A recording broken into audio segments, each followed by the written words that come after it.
અને બીજા બી છોકરાઓ જે જોબ કરે છે, જે શિફ્ટો અહીંયા લગાવે છે ને, એમનો સેલ્યુટ છે મિત્રો, કે એ લોકો કેવી પરિસ્થિતિમાં કેટલા કેટલા કલાકો જોબ કરવા તૈયાર છે. છોકરો ઇન્ડિયામાં 12 વાગે ઉઠતો હોય, રાત્રે મોડા સુધી પોતાના મિત્રો સાથે ફરવા જતો હોય, અને ઇન્ડિયામાં કોઈ પણ જાતનું જે ટેન્શન ના લેતો, જેને કોઈ વસ્તુની મતલબ ઘરમાં પૈસો ક્યાંથી આવે છે એવું નોલેજ ના રાખનારો છોકરો અહીંયા, છોકરો કે છોકરી અહીંયા આવીને એટલા બધા મેચ્યોર થઈ જતા હોય. જય સિયારામ મિત્રો, કેમ છો? બધા મજામાં છો ને?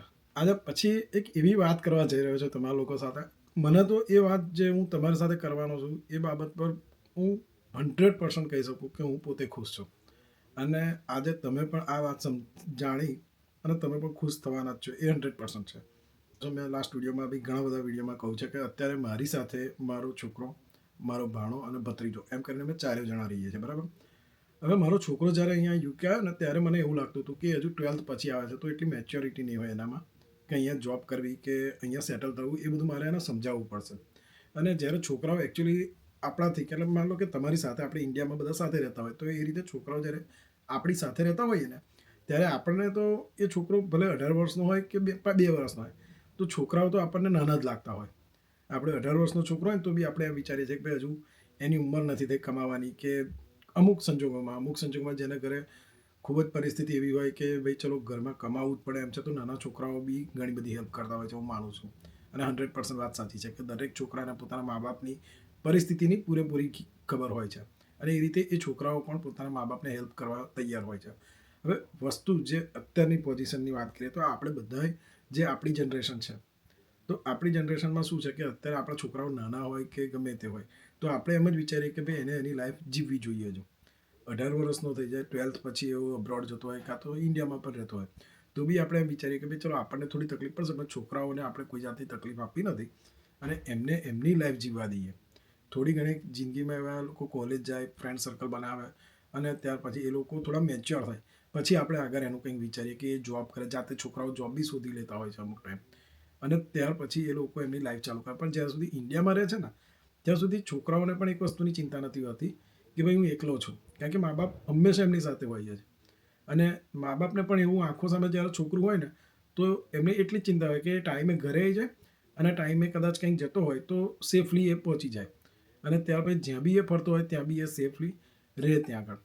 પણ જ્યારે છોકરું અબ્રોડ જાય છે, અને ખાસ કરીને જ્યારે 12th પછી જ્યારે મેચ્યોર પણ નથી હોતો, આપણને એવું લાગે છે કે મેચ્યોર નથી, કારણ કે કોઈ દિવસ છોકરું જે છે ને આપણા, તો એ આપણા સંસ્કારોને લીધે એ છોકરાઓ કોઈ દિવસ આપણા મા બાપ સાથે ખુલીને વાત નથી કરતા. ગમે એટલા આપણે ફ્રી હોઈએ, છોકરાઓ સાથે આપણે ફ્રીલી વાત કરતા હોઈએ, એ બધી વાત સાચી, પણ જ્યારે છોકરાઓ એમના ફ્રેન્ડ સર્કલના અને એમના જે ખાસ મિત્રો હોય, છોકરી હોય તો એમની ખાસ ફ્રેન્ડ હોય કે બેનપણી હોય, જે બી હોય, તો એમની સાથે જે વાતચીતો ચર્ચા કરતા હોય ને જે ખુશી મેળવતા હોય ને એ મા બાપ સાથે નહીં કરતા હોતા.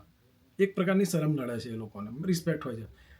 હવે વાત એવી છે કે અત્યારે જેટલા બી છોકરાઓ અને જેટલા બી મા બાપે પોતાના છોકરાઓને અબ્રોડ મોકલ્યા છે 12th પછી, એ લોકોને કંઈક ને કંઈક ચિંતાઓ એવી રહ્યા કરે છે કે ભાઈ મારો છોકરો 12th પછી, અમારી છોકરી 12th પછી London, Canada, America, Australia, New Zealand કોઈ બી કન્ટ્રીમાં ગઈ હોય. હું અત્યારે યુકેની વાત કરીશ, કારણ કે મારો પોતાનો અનુભવ છે કે મારો છોકરો અત્યારે મારી સાથે રહે છે અને મને કેવા અનુભવ થયા છે એના પ્રત્યે. સાથે સાથે જે છોકરાઓ બીજા પણ અહીં રહે છે એમના વિશે પણ હું તમારી સાથે થોડી વાત કરીશ. તો વિડીયોના અંત સુધી ચોક્કસથી જોજો, અને જો આ વિડીયો ગમે ને અને લાગે તો કોમેન્ટ જરૂરથી કરજો કે તમને ઇન્ફોર્મેશન કેવી લાગી છે. હવે વાત એવી છે કે જ્યારે મારો છોકરો અહીંયા આવ્યો ને ત્યારે હું વિચારતો, મેં પહેલાં જ કહી દીધું કે ભાઈ મને એને ઘણું બધું શીખવાડવું પડશે અહીંયા, કારણ કે એ જે એના ફ્રેન્ડ સર્કલ સાથે જે રીતે એ રહે છે અને મારી સાથે જે રીતે રહે છે એ એમાં આપ જમીનનો ફરક છે, એ મેં જોઈ લીધો. અને હવે જે મેઇન વાત કે અત્યારે એ મારા માટે એટલે એના મગજથી એવું વિચારે છે કે હું કેવી રીતે મારા પપ્પાને હું હેલ્પ કરું, અને એ રીતે જેટલા પણ છોકરા, મારો ભાણો બી એ જ રીતે કરે છે અને ભત્રીજો બી જે છે એ પણ એ જ રીતે કરે છે, હું કેવી રીતે અમારા મા બાપને હેલ્પ કરીએ, ભલે એમની લાઈફ એન્જોય કરે છે. અને હકીકતમાં વાત કેવી છે કે અત્યારે બીજા બી છોકરાઓ જે આવે છે, હું 80% છોકરાઓની વાત કરીશ, 80% છોકરાઓની વાત કરીશ, છોકરા છોકરી બધી, એ લોકોને અત્યારે એમની પોતાની પરિસ્થિતિ, આપણે અમુક વખત એવું વિચારીએ છીએ કે આપણે છોકરાઓને નહીં જણાવવા દેવું કે આપણે કેવી રીતે એની ફીસ ભેગી કરી છે, કેવી રીતે અહીંયા આપણે સ્ટ્રગલ કરીને એમને મોકલ્યા છે. પણ હકીકતમાં શું છે કે છોકરાઓને બધી વસ્તુની ખબર હોય છે. જ્યારે છોકરું 10th પછી 11th 12thમાં જવાનું ચાલુ થાય છે ને, તો ઓપોઝિટલી આમ જોવા જાય ને તો એ છોકરાઓ એકબીજા સાથે વાતચીત કરતા હોય છે કે પરિઘર એ લોકો શું કરે છે, કેવી રીતે રહે છે, એ બધું છોકરાઓ એકબીજાનું જોઈ અને શીખ્યા છે. ધીરે ધીરે એમને આ બધી વસ્તુની ખબર પડવા લાગે છે. અને જ્યારે આવું અબ્રોડ આવીને એકલા રહેવાનું થાય છે ને, તો આપણા લોકોને એવી ચિંતા હોય છે કે ટાઈમે ખાતો હશે, ટાઈમે એના કપડાં ધોતા હશે, કે ટાઈમે જોબ જતો હશે, ઉઠતો હશે ટાઈમે, કે રાત્રે વહેલો સૂઈ જતો હશે, કે રાત્રે કંઈ ફરવા નહીં જતો રહેતો હોય પોતાના ફ્રેન્ડ સાથે, કે કોઈ આડી અવરી સંગતમાં ના લાગી જાય. પણ જેટલા બી છોકરાઓ, 80% છોકરાઓની વાત કરીશ મિત્રો, કે જેમના મા બાપ, જેમણે ખરેખર એમના છોકરાઓ માટે જે રિસ્પેક્ટ રાખી છે, અને છોકરાઓ પણ જો પોતાના મા બાપની રિસ્પેક્ટ કરે છે ને, એ બધા જ છોકરાઓ અહીંયા ટાઈમ ટુ ટાઈમ એમની જોબનો ટાઈમ સાચવી લે છે, એમની કોલેજનો ટાઈમ સાચવી લે છે, સાથે સાથે એમનો સુવાનો પણ ટાઈમ સાચવી લે છે. જે ટાઈમે જોબમાંથી જો થોડો ઘણો ટાઈમ મળે ને, તો એ ટાઈમમાં પણ એ લોકો એવી એક્ટિવિટી કરતા હોય કે મતલબ કે પોતાના કપડાં ધોવાના, રૂમ ટાઈડી કરવાનો, જ્યાં એ લોકો રહેતા હોય તો એ બધું સરખું નરખું કરે. અને ત્યાર પછી જો કંઈ ટાઈમ મળે ને, તો મિત્રો સાથે એ બહાર ફરવા જતા હોય છે. અને 80% છોકરાઓ, હું જ્યાં રહું છું ત્યાં બાજુમાં એક મંદિર છે, તો હું દર સેટરડે સન્ડે જાઉં છું, અને હું એવરી ડે જાઉં છું. પણ ખાસ કરીને હું જોઉં છું કે જે છોકરાઓ વીકમાં એક દિવસ પણ ટાઈમ મળે ને, તો એ આપણી સંસ્કૃતિ નથી ભૂલતા. અને એ બધા જ છોકરાઓ, જે મોટા નાના કોઈ પણ હોય, એ બધા જ એ કોઈના કોઈ મંદિરમાં તો જતા જ હોય છે. આપણા સંસ્કારો નથી ભૂલતા. જ્યારે આપણને એવું લાગે છે કે છોકરું ઇન્ડિયા છોડીને જાય ને એટલે થોડા ઘણા સંસ્કારો અને જીવનશૈલીમાં થોડો ઘણો ફેરફાર આવી જતો હોય છે. પણ હકીકત વસ્તુ કેવી છે કે જ્યારે પણ છોકરાઓને ટાઈમ મળે છે ને, ત્યારે આપણા સંસ્કારોને પૂરેપૂરા નિભાવે છે. સાથે સાથે મા બાપને જે હેલ્પ કરવાની એમની મનોમનની જે વૃત્તિ છે ને, એ 100% સાચી હોય છે. અને અત્યારે પણ જેટલા બી છોકરાઓ અહીંયા છે, હું બસમાં ઘણી વાર આવતા જતા જોઉં છું, જે સ્ટુડન્ટ્સ હોય છે, એ એકબીજા સાથે વાતચીત કરતા હોય, યા તો એમના ચહેરા પરથી પણ આપણને લાગી આવે. અને અમુક છોકરાઓ પોતાના જ્યારે વાત કરતા હોય ને, ત્યારે થોડી ઘણી વાતો એટલી સંભળાતી હોય, પણ આપણે એ પરથી હું તમને કહું છું મિત્રો, કે હકીકતમાં છોકરાઓ જ્યારે 12th પછી યુકેમાં આવે છે, યા તો કોલ માસ્ટર કરવા આવે છે કોલેજ પછી, તો એ બધા છોકરાઓ એટલા મેચ્યોર થઈ ગયા હોય છે ને, કે મા બાપની કોઈ વાત ના કહેવા છતાં પણ એ છોકરાઓ પોતાના મા બાપની વાતો સમજી જાય છે. જ્યારે ઘરે ફોન કરીને એમ કહે છે ને કે પપ્પા કેમ છે, મમ્મી કેમ છે, તો એ હકીકતમાં એ છોકરાઓ એ બધી જ વાત સમજી જતા હોય છે, જે મા બાપ નથી કહેવા માગતા પોતાના છોકરાઓને. પોતાના નાના ભાઈ બહેન હોય યા તો મોટા ભાઈ બહેન હોય, એમની સાથે પણ જ્યારે વાત કરે છે ને, ત્યારે પણ એ છોકરાને ખબર પડી જતી હોય છે. અને બીજી જે વસ્તુ અમુક ખબર પાડવા જેવી હોય છે, એ પોતાના ગામમાં કે પોતાના સિટીમાં યા સોસાયટીમાં જે એના ફ્રેન્ડ સર્કલ હોય, એમને પણ એ વાત પૂછી લેતા હોય છે કે ભાઈ મારા ઘેર કેમ ચાલે છે, મારા પપ્પા મારા મમ્મી જે બહાર નીકળ્યા છે, તો એમને કોઈ જાતનું ટેન્શન નથી ને, એમને કંઈક જવું હોય તો હેલ્પ કરજે. આ બધી જ વાતો છોકરાઓ પોતાના ફ્રેન્ડ સાથે પણ કરતા હોય છે, અને કંઈક ને કંઈક દ્રષ્ટિથી એ પોતાના ઘરનું ધ્યાન પણ રાખતા હોય છે, છોકરી હોય તો બી. અને ખાસ કરીને છોકરીઓની વાત કરો ને મિત્રો, તો એમને સૌથી વધારે પોતાના પિતા સાથે બહુ જ લાગણી હોય છે. મમ્મી સાથે પણ હોય છે, પણ વધારે પડતી પિતા સાથે હોય છે. જ્યારે છોકરો હોય ને, એ પોતાની પપ્પાની તો લાગણી હોય જ, પણ જે વાત પપ્પાને ના કહી શકે એ 100% મમ્મીને તો કહેતો જ હોય છે.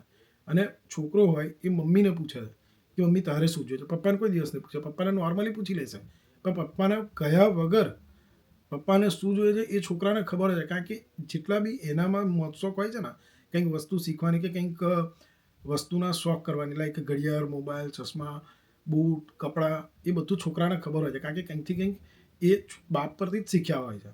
તો એ બાપને પૂછ્યા વગર એમની માટે ગિફ્ટ લઈને મોકલી દેતા હોય છે, પણ મમ્મીને 100% એ વસ્તુ પૂછીને જ કરે છે કે મમ્મી તારે શું જોઈએ છે.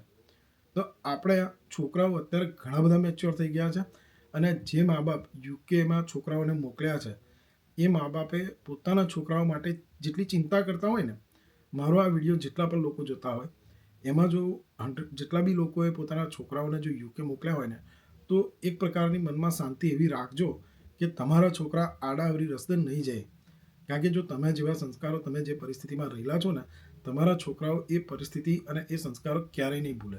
અને એને લઈને એ પોતાનું જીવન તો અહીં સેટ કરશે, પણ એની સાથે સાથે તમારી માટે પણ એટલું ધન કમાશે. ધન મીન્સ કે એટલી ઓનેસ્ટલી એટલી રાખશે કે એ તમને પણ સુખી રાખવાની 100% કોશિશ કરશે. ભલે અહીંયા કોઈ બી તકલીફમાં હોય, પણ એ તમને નહીં કે મારે આવી તકલીફ છે, કે મારે આવું છે, કે મને હું જોબે નથી જઈ શકતો, મને જોબ નથી મળતી, ગમે તેવી પોઝિશન હશે, પણ એ તમારી માટે એનાથી બનતી કોશિશ એ 100% કરશે.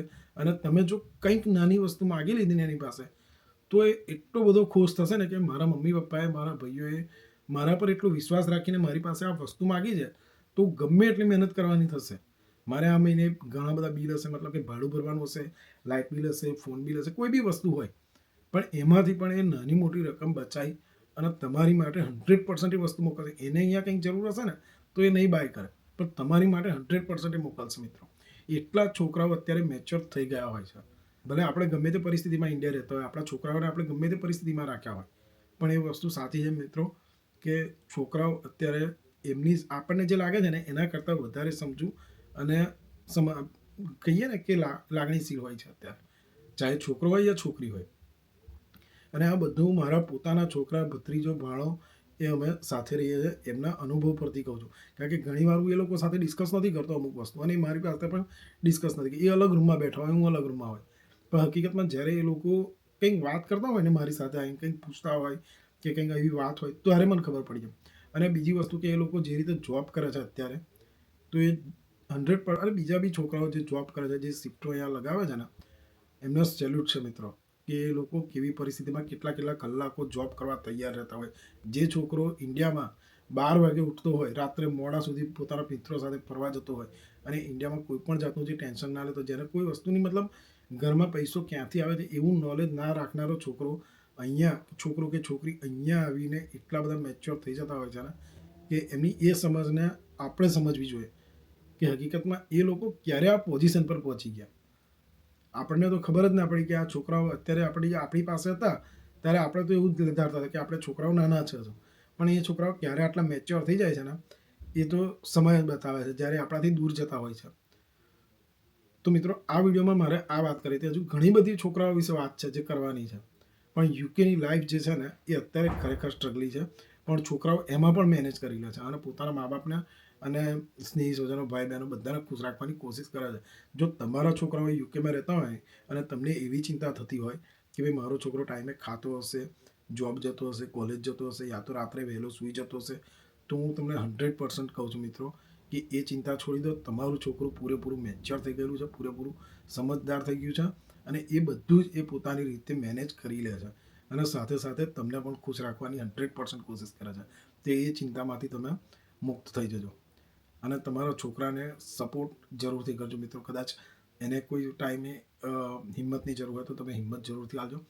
બસ આટલું જ કહેવું છે આ વિડીયોમાં. જો ઇન્ફોર્મેશન સારી લાગી હોય, સાચી લાગી હોય તો પ્લીઝ વિડીયોને લાઇક કરજો, તમારા ફ્રેન્ડ્સ ફેમિલી સાથે શેર જરૂરથી કરજો. જેના બી છોકરાઓ યુકેમાં રહેતા હોય અને એમને આ વિડીયોની ના ખબર, આ માહિતીની ના ખબર તો એમની સાથે જરૂરથી શેર કરજો. અને જો કોમેન્ટમાં કંઈ પણ વસ્તુ તમને ક્વેશ્ચન યા કન્સર્ન હોય અને પૂછવું હોય તો તમે કોમેન્ટ બોક્સમાં પૂછજો. સાથે અહીંયા મારું ઇન્સ્ટાગ્રામ આઈડી શો થાય છે, તો એમાં પણ તમે મને કોન્ટેક્ટ કરી અને મેસેજ કરી શકો છો. હું તમારો જરૂરથી સંપર્ક કરીશ મિત્રો. અને બીજી વસ્તુ કે તમારા છોકરાઓ માટે કંઈ પણ કોઈ બી મેસેજ હોય તો આ વિડીયોમાં લખજો, કારણ કે ઘણા બધા આપણા યુટ્યુબ સબસ્ક્રાઈબરમાં અહીંયા યુકેમાં રહેતા છોકરાઓ પણ છે, છોકરીઓ પણ છે જે ઇન્ડિયાથી આવેલા છે. તો એ પણ એવી કોમેન્ટો વાંચી એમને પણ કંઈક સજેશન હશે તો શીખવા જરૂરથી મળશે મિત્રો. તો મળીએ નવા વિડીયોમાં નવી ઇન્ફોર્મેશન સાથે. ત્યાં સુધી જય શ્રી કૃષ્ણ, જય સિયારામ.